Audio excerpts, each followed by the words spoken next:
കേട്ടോ സ്നേഹിതരെ ഞാൻ ചെറുവള്ളിത്തോട്ടത്തിനിങ്ങോട്ട് പോരുമ്പം കുട്ടിത്തത്ത കിളി പോലഴകുള്ള തത്തമ്മ പെണ്ണവൾ പോകുന്നേ.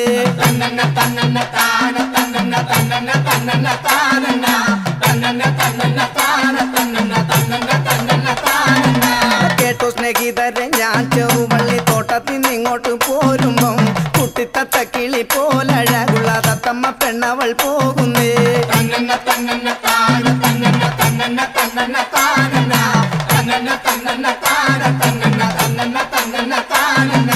കണ്ടറിവുള്ളൊരു കാര്യമില്ലാതെ എങ്ങനൊരു വക ചോദിക്കും. ദുഷ്ടന്മാർ ഭൂമിയിൽ കഷ്ടപ്പെടുന്നത് കണ്ടിനാൽ കണ്ടില്ലേ ദൈവമേ.